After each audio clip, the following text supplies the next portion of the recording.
To this one, Dynasty Trade Show, episode 28. And yes, I am live with the patrons as always. And I am drinking Topo Chico because I love Topo Chico. It's just, I love it. I've cut out alcohol. I'm trying to be alcohol free. Maybe a glass of wine, but I have not had any alcohol in a long time. So I'm sticking with water. It's carbonated. It tastes good. And I mean, it's not bad for you. At least I don't think. So got a lot of trades to discuss this week with the NFL kicking off this week, college football back. I think when it comes to trading picks, it's going to be real interesting to see how people maneuver their dynasty rookie draft picks 2022 and 2023 with the college season just kicking off this past weekend. And I always have to start with myself. So when I make deals, I like to show the people I'm not just out here telling you these are things that I'm doing, like I'm actively trying to acquire these players. And I made a series of trades over the past 2 days in one league where I think it started off really good. And then I kind of lost. I got trade happy, right? And I think that's a learning lesson. You don't ever want to get just trade happy and just trading to trade. I think I hit a point in this series of trades that I'm going to show you where I was just trading to trade. And I might have messed up a little bit, but then I tried to redeem myself and recoup some value. And as I'm talking about that, I forgot I did not add one trade because I traded with Brandon, and I think he got the better of me. Excuse me, in one of these deals. I'm just burping on the mic. My bad, y'all. But I feel like I got a good deal out of him in another league. So as I'm talking about this, I got to pull this up now. I got to pull it up, and I've got to include this to the series of trades. But let's get this popping real quick because this needs to be in there because I think y'all are gonna blast me on one of these deals. But I gotta come back and show y'all that I'm not all bad, but I think he got the better on me on this one deal. So let's just pop it off with what started off the trade stuff. So right here, this is like a big league that we have. It's our bomb squad league. It's best ball, crazy scoring, super flex, tier PPR, extra bonuses. Running backs are really, really valuable. So I traded away, and my philosophy in Dynasty is I'll trade anybody. Like there's no player that's off limits. It's just going to cost you. Certain players are going to cost. So right here, I had Christian McCaffrey. It was an auction startup. I only paid $87 for CMC, which is crazy looking back on it.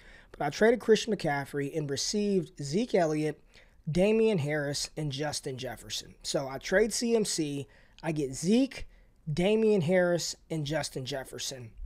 The league thought I just got a haul. They were like, oh my God, you killed that trade. I mean, maybe, but I guess I don't see it as such. Like, yes, I think I did. The overpay for CMC may have been in, but I mean, to get Christian McCaffrey in this format where running backs are so extremely valued, I thought this was a good deal for Top Dog and for myself. I don't believe Damian Harris is going to be some long-term starter. I think he's pretty insulated this season, but Ramondre Stevenson is on his heels.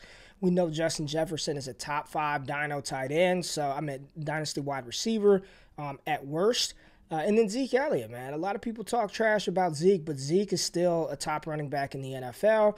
And I'm seeing comments come in. I'd probably take that for CMC. I like your side, Ray. But I think we can all agree it's not like, oh my God, you just took this dude to the woodshed. I didn't believe that at the time. I thought it made sense for my team. So what I like to do is I try to down tier at whatever position I'm trading away, I down tier. So from CMC to Zeke and Damian Harris, that's a down tier. And I don't even know if somebody would do that. I don't think anybody would do that straight up. Zeke and Damian Harris for a Christian McCaffrey. I don't think anybody would do that. And then acquire a talented positional player at a different spot. So I got Justin Jefferson. So I liked my side. But OGQ did not stop there. I kept going. I was feeling good, and I kept going. So let's look at and Rico says it too. It balances out. So nobody thinks that deal was an overwhelming overpay for Christian McCaffrey. You pay to get your guy.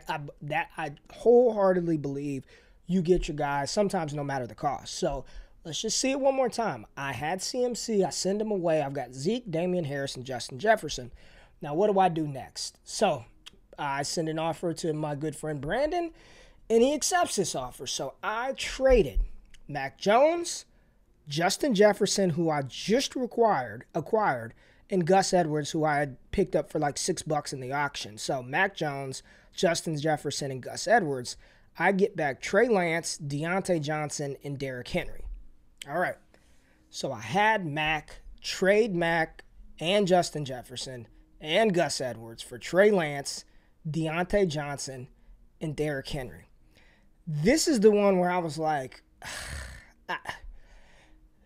my team is competitive. I should, barring injury, contend for the title this year. So for me, Gus Edwards, 1-year rental to upgrade from Gus Edwards to Derrick Henry, it made sense. Even though I definitely downgraded from Justin Jefferson to Deontay Johnson. I don't think Deontay Johnson's a wide receiver 1, maybe back in at best, but probably a high-end wide receiver 2. And then for fantasy purposes, and I had to make this distinction on my college football recap. Make sure you check that on YouTube if you haven't. Even though Mac Jones, I think, is going to be like really, really good for the New England Patriots, and I think he's going to be solid in fantasy. There's no doubt if Mac Jones hits whatever his proverbial ceiling is, it will not equal that of Trey Lance if he hits his, because Trey Lance is mobile. Trey Lance can run. You know what I'm saying? Like, that ceiling for fantasy is higher than that of Mac Jones. So I feel like even though I love Mac Jones, it was an upgrade at the quarterback position in the long term potentially. But this was where I started feeling like, I kind of regretted this. You really regret trades whenever you send the trade and then the other partner doesn't even counter. They just press accept. You're like, damn, did I undersell the assets that I had? And I'm looking at the comments and I like Henry and Lance a lot. Deontay is going to be solid. That's one of those trades where if you want top players, it's going to sting a little. Yeah, I still don't know how I feel about this. So as I'm sitting there, in best ball, Superflex, I only had 2 quarterbacks, Dak Prescott and Trey Lance. And I'm like, all right, Trey Lance is not going to start. I'm seeing reports that it may take his finger longer than a week. And I'm just like, I cannot go into the season with 1 quarterback, not in this format. So the next trade that I made is I traded a 2023 second-round pick for Jimmy Garoppolo and a 2023 third. So, I moved back around in the 2023 draft, and then I acquired Jimmy Garoppolo. So there you go. I'm insulated. I've got Jimmy G and Trey Lance, so I'm protected. No matter what happens, I've got a starting quarterback for the San Francisco 49ers, and I feel good about it now. So I feel a lot better about the trades that I made, and this is all the same league. I feel better now that I have some insulation and protection. And what my take on Jimmy Garoppolo, I think he's going to start again. I'm not saying he's going to get some big long-term deal, but he just seems destined to be a starting quarterback, like a bridge quarterback in the NFL, right? 1-year deal, he starts for a season. They bring along Desmond Ridder. They bring along Carson Strong, and Jimmy Garoppolo is just a journeyman starter. So I feel like at worst I've got some high-end backup, low-end starter in the future, and I move back around in the 2023 draft. That's no problem. I feel good here. I feel good. And then I was like, you know what? I'm going for the gusto. I want to win. I want to win now. And here's what this entire deal ended up netting me. So I traded Jimmy Garoppolo, Trey Lance, and Zeke Elliott, who I just acquired, a 2022 second and a 2023 third-round pick for Josh Allen, Henry Ruggs, and a 2023 second. So all in all, I walked away with Josh Allen, Henry Ruggs, Derrick Henry, Deontay Johnson. Yeah, Josh Allen, Derrick Henry, Deontay Johnson, Henry Ruggs, and a couple of picks. And I sent away Mac Jones, Trey Lance, Jimmy Garoppolo, Zeke, Gus Edwards, and there was another player, Justin Jefferson, plus 2022 second and a 2023 third. This is where it ended up. So this was all the same league within hours of one another. I'm just wheeling and dealing. So ultimately, I upgraded from Mac Jones to Josh Allen, traded away Justin Jefferson for Henry Ruggs, not good, but I got Derrick Henry and Deontay Johnson out of the deal. So in this league, just the settings, you only have to start 1 running back. You only have to start 1 wide receiver, and you only have to start 1 tight end. You got 5 flex spots. So, I mean, as long as you have a running back, you're good. So it's not like start 2, start 3. when I create leagues, do whatever the hell you want. Start 1-1-1. There are 4 required positional starts, and then you can do whatever you want to do after that. If you want to roll out 5 wide receivers, 5 running backs, 5 tight ends, that is your prerogative. But I traded Trey Lance, Jimmy Garoppolo, Zeke, 2022 second and 2023 third for a 2023 second, Henry Ruggs, and Josh Allen. So now my quarterbacks, Josh Allen and Dak Prescott, running backs, Derrick Henry. I've got a slew of wide receivers. That's what I did. That was the entire timeline of this deal. So it just shows you, like, when you maneuver and play with things and you sit back, depending on your league mates, I feel good. Like, I feel a lot better having Josh Allen opposed to Mac Jones. I feel good about having Derrick Henry for the next 2 to 3 years. The piece that I hated giving up the most out of this entire deal was Justin Jefferson, and significant down tier in my opinion to Deontay Johnson. But I've got to keep it real with y'all. That's what I did. That's how I felt throughout that entire ordeal. And just since I've got Brandon in the chat now, so Evan said, can we see the final product of that team? How's it look in the end? Yeah, no problem, man. I'll show y'all the final product of that team. Dude, Sleeper with Best Ball, they don't let you, they don't allow you to see the Best Ball stuff on the desktop. So let me show you what the final product of that team is. Well, I'll just read it to you, okay? So I've got Josh Allen, it's projected by points. So Josh Allen, Derrick Henry, Terry McLaurin, Hunter Henry, Deontay Johnson, Brandon Cooks, Odell Beckham Jr., Damian Harris, Corey Davis, Dak Prescott. In the bench, I've got Rondale Moore, Marquise Brown, Michael Gallup, Ronald Jones, Jalen Waddle, Nelson Aguilar, Mike Gesicki, Henry Ruggs, and then, a bunch of other cats that, Mark Ingram, Will Dissly, doesn't matter. But that's the core of the team. So a strong starting lineup with the quarterbacks, solid wide receiver play, some running backs, but that was the final product. So I wanted Josh Allen. I got Josh Allen to pair him with Dak, and that was the entire process of me wheeling and dealing to make that happen. So let me show you, since we're all here and we're talking trades, this is the one that Brandon and I did in another league. This was Brandon and I in another league, and this is a Devy league. So as you see the trade pop on the screen, remember this is a Devy league. So I traded Justin Herbert to this man who had no quarterback, and here's what we got. Justin Herbert and Jahmyr Gibbs. So you can't see the other Devy pick here, right? Justin Herbert and Jahmyr Gibbs, the running back out of Georgia Tech, for Mac Jones, Najee Harris, Jerry Jeudy. The first-round pick is depleted, so it's not even a full 2022 first. Brandon had no quarterback. He was desperate, so I gave him Justin Herbert and took Mac Jones, Najee Harris, Jerry Jeudy, and a 2022 first, which is probably, if I had to say, it'd probably like the 101 in that class would probably be like the 111 in a fully depleted, fully available pool of rookies. So it's probably like the 101 is probably like the 110, 111. So if we're saying this is a mid-round pick, it'd probably be like the 205 in 2022. So that's another deal that we made in another league for him to acquire Justin Herbert. QB scoring is juice. That's half-point PPR receptions. So that's another deal that I had made over this past week. Now, let's get into Davante Adams, because I want to talk about Tay Adams. Another deal that I made to acquire Tay Adams, this individual that I traded with, his team is not a contender. Davante Adams was his last best piece, and it made absolutely no sense for Adams to sit on his roster. He was doing him no good because he will not win the league for the next 3 years. So if you've got league mates who have high-end talent and they do not have like any chance of winning, I mean, send it out there. And I sent Tyler Boyd, Chase Edmonds, Darnell Mooney, Jalen Reagor, Emir Smith-Marset, and Darius Geis to get Davante Adams. It's a PPR league. I've won the league 2 out of the past 3 years. Yeah, I see Stone saying, Geis, I have him rostered, man. I had him rostered. Maybe he'll find a spot. But again, the point that I want to make here, I don't care.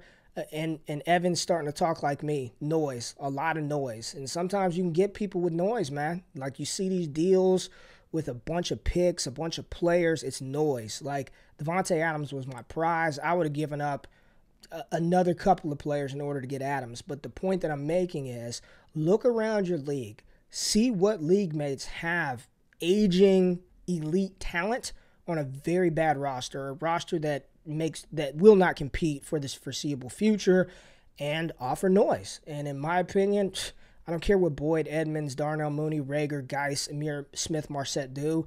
I wanted Davante Adams. I don't care how old he is. Sent it out. He asked for another player. What? You want Geis? Here, have him.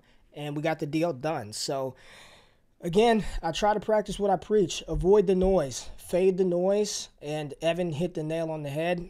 This deal is, in my opinion, was a lot of noise. And yeah, he's got some young guys that maybe will produce for him down the line, but for me, it made way too much sense. So my piece of advice, check out those league mates who got shitty rosters, man, and good players. Go try to get those good players off of those bad teams. Now, let's take a look at another deal involving Davante Adams, but it wasn't me. It wasn't me in this one. It was Brandon and Adam. So Brandon traded Davante Adams and McCole Hardman for Cortland Sutton and Deontay Johnson. You know, I would rather have Davante Adams. Like, that's just, I want the best player in the deal. I want Davante Adams. But this is the type of trade where I like the down tier, right? Like, if you're getting Sutton and Deontay, and I do believe in this league, Brandon's team is not a strong contender right now, so Adams is probably, it's just a depreciating asset on his bench. I thought it was fair return. I thought it was fair. Maybe probably could have gotten a little bit more, but you try not to nickel and dime sometimes. You're like, you know what, let's get this done. I know I'm dismissing McCole Hardman, but I don't know how confident we can feel in McCole Hardman moving forward. I just don't. So in this deal, I'd be interested to see what y'all think. I would prefer Davante Adams. But to get Deontay Johnson and Cortland Sutton back in return, I thought those were two young wide receivers who help his team out more, and I don't hate it. I prefer Deontay, but I do not hate this deal in order to get Cortland Sutton and Deontay Johnson. So interested to what y'all think about that deal for Davante Adams. Now, this is an interesting one that hit the Discord. Michael Gallup in a 2023 first was acquired. So Michael Gallup, wide receiver Cowboys, 2023 first-round pick, for Brandon Cooks, Marquez Callaway, Gus Edwards, and a 2022 second. So 4 assets in the 2022 second. Don't really care about that. That 2023 first, even if it's the 112 at this point, I want it. That class is loaded from top to bottom at every position. I want Michael Gallup in the first. I know Brandon Cooks is the number one. Marquez Callaway is the number one for this season. Gus Edwards is the number one running back in Baltimore. But long term, I don't think Gus Edwards is a starting long-term running back in the NFL. Callaway, we'll see, man. This is an interesting one, but right off the rip, I think I would prefer Michael Gallup in the 2023 first for those three players in that draft pick asset, the 2022 second rounder. I don't know if it matters if you're rebuilding or if you're a young team. Majority of the players in this deal are younger players besides Brandon Cooks, and he's nowhere near old. I just want the first-round pick in Michael Gallup. If that 2023 first is Chris Olave and Michael Gallup, Garrett Wilson and Michael Gallup, Treylon Burks, Isaiah Spiller and Michael Gallup, I think majority of the people would prefer the Michael Gallup side. So what do y'all think? Let me know. Small trade, and I know it was super flex, and I know it was 12 teams. So Terry McLaurin for Mac Jones. I don't think I would have done it. I want Mac Jones, and y'all know me, I love Terry McLaurin. Scary Terry is dope. Scary Terry is a beast, but unless you are just loaded at the quarterback position, and I mean loaded, I don't think I'm moving a quarterback for a wide receiver in super flex, especially one who's going to be the starter for the next 10 years, and one who, while I don't think he will ever be a top 5, top 10 quarterback on the season, I think there's a very real possibility that we see seasons where Mac Jones finishes as a QB1, an extremely high-end QB2. I mean, for me, I want Mac Jones. I want the quarterback. It's super flex. We know once your quarterbacks go down, attrition, like that's it. Unless your team is just rock solid from top to bottom, you need to have those quarterbacks. So in this case, I don't think I'm trading a quarterback in Superflex 1-for-1 for a wide receiver. And if I do, the wide receiver better be Tyreek Hill, uh, Devante Adams, Justin Jefferson, A.J. Brown. But I don't think anybody in their right mind would do that. I just not me, not for me. And I love Terry McLaurin. Y'all know I love Terry McLaurin, but Superflex, I've got to go with the quarterback. Give me Mac Jones over Terry McLaurin 1-for-1. And if I am going to trade for McLaurin, I'd want back some quarterback. I don't even care who it is. Give me Drew Lock. Give me Teddy Bridgewater. Give me Payson. I'd want some quarterback in return just in case shit hit the fan. I can put somebody into the QB spot. I'm not a fan of trading quarterbacks for skill position players 1-for-1. Not how I dynasty, not my strategy. Not going to knock it because I love Terry McLaurin, but not a deal that I would make. All right. This is one where I love it. I mean, I love this trade. I'm not good. Trades for Jonathan Taylor and Mac Jones. He trades away a 2022 first, Trey Lance, and J.K. Dobbins. We know J.K. Dobbins suffered the torn ACL. They'll be out for the season. Trey Lance will be the starting quarterback in San Francisco. And the 2022 first, I like the first round, but if I miss out, then I'm not gonna panic. Like I'm not gonna feel like I missed out in 2020 or 2021. Getting Jonathan Taylor, top 3 dynasty running back, a lot of people's dynasty RB1. Mac Jones, we just talked about him. So let's talk about the down tier. Down tier at quarterback a tad bit from Trey Lance to Mac Jones. Massive upgrade at running back because you have a healthy Jonathan Taylor who's already viewed as a top running back in dynasty, and the 2022 first round. I mean, for me, when I saw this, I would, if I can pull this off, I would do it 10 out of 10 times. Every single day of the week. Give me JT and Mac Jones over J.K. Dobbins and Trey Lance and the first round pick. I think the team that received those assets is probably a young team that half productive struggle, half rebuild, wants to get youth. I think Dobbins comes back and he's fine from his ACL, but that's one season of production that you don't have from Dobbins. Going into year 3, running back in a run-heavy offense. Gus Edwards is there. He's probably going to be there again next season.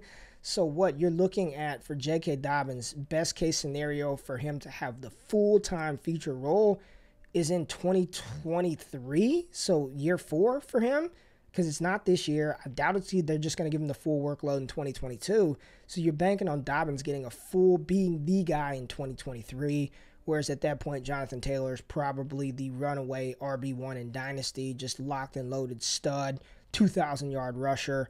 This was good business. This was a good deal by Zach. I know what he did. He said, you know what, I'll take the down tier quarterback. I'll take Mac Jones. You can have Trey Lance. I'll give you a first rounder, and I'm going to give you J.K. Dobbins. All I need back is Jonathan Taylor.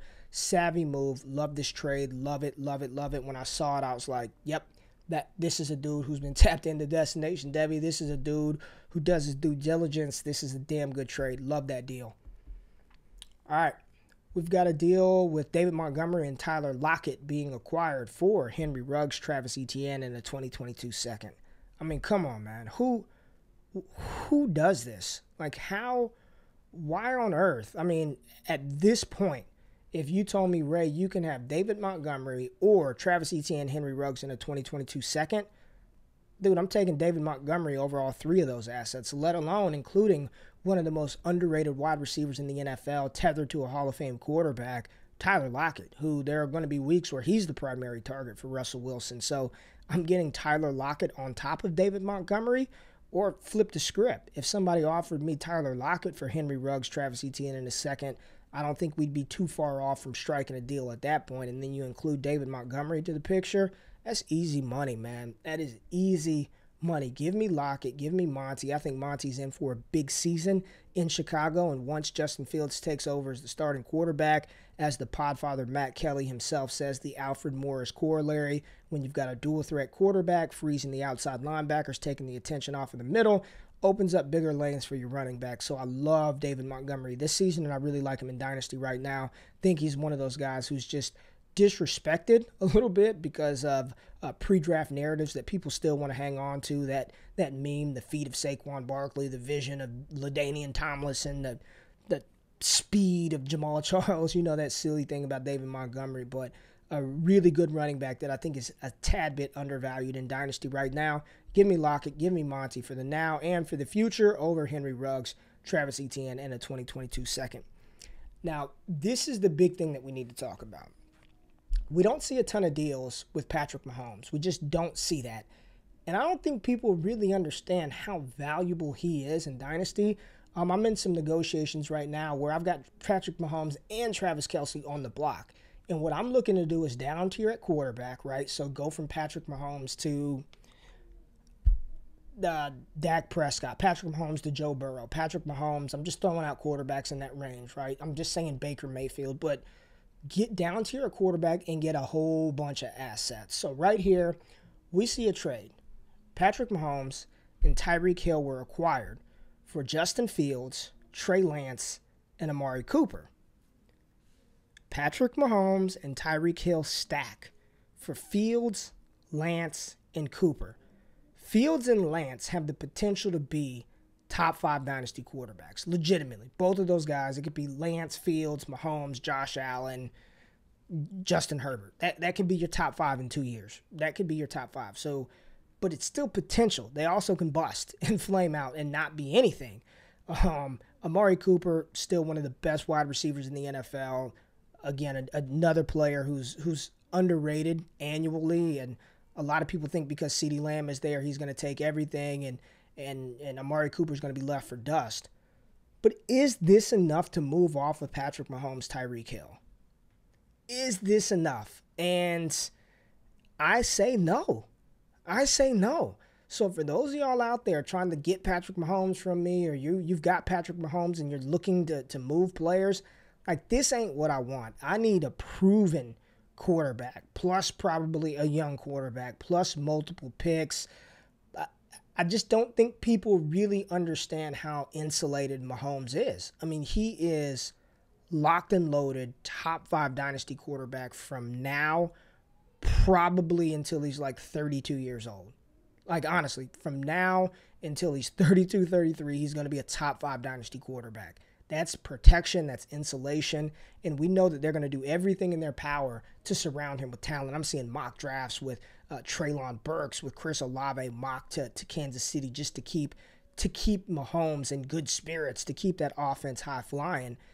I wouldn't do this. I want Mahomes and Tyreek Hill over Cooper, Fields, and Lance, and I think I'd want a little bit more than this. So, yeah, man, this is the conversation, and this is why you don't see a ton of Mahomes deals going around. So in this case, Will, who's one of the patrons, I believe, hell of a job. I would want Mahomes over Fields and Lance myself, and then I'd take Tyreek Hill over Amari Cooper. We'll see, man. We'll see, but I would love to see some trades involving Patrick Mahomes. But I'm just here to let you know that if you trade him, and let alone a stack, Tyreek and Patrick Mahomes and Travis Kelce, you better be ready to back the Brinks truck up, because I'm taking you to the woodshed. I'm not some offers that I was getting was like Mahomes, a couple of first-rounders, and Jalen Hurts. You know, for Jalen Hurts, a couple of first-rounders and a tight end. Jalen Hurts, backup running back, and a couple of, like, no, I need significant assets in order to move the most insulated player in Dynasty that we may have ever seen. Literally, we may have never seen, like, at least those of us watching, a more insulated player. Now, everyone's telling me to check Bomb Squad because a deal was just made. A deal on the clock was just made, and Brandon has just done. He's acquired Justin Herbert and Amari Cooper for Kyler Murray and Brandon Ayuk. So he trades Kyler Murray and Brandon Ayuk for Amari Cooper and Justin Herbert. I want Cooper and Herbert. I don't think it was a bad deal for either side, but I want Cooper and Herbert. I think that's Kyler's dope, but I'd take Herbert straight up over Kyler, and I would take Amari Cooper over Brandon Ayuk. Good deal for both teams. I'm not particularly a fan of just straight like player positions, like unless it's like a major upgrade at one spot. I think I want Cooper and Herbert over Kyler and Ayuk, but appreciate y'all telling me to check that out. I want to see Mahomes trades. I want to see if you're able to move Mahomes for a haul. I want to see what happens. It's week 1 of the NFL season. College football is back. Thank you for tapping into Destination Devy. Thank you to all the patrons, all the love, the support. Subscribe to the channel. Subscribe to YouTube, In the Lab, FTN Network. Make sure you wake up with Ray G Monday through Friday. We're off this Monday for Labor Day, 8 a.m. Eastern Time, at Ray GQ on Twitter, or follow on YouTube. I appreciate y'all. Y'all be easy.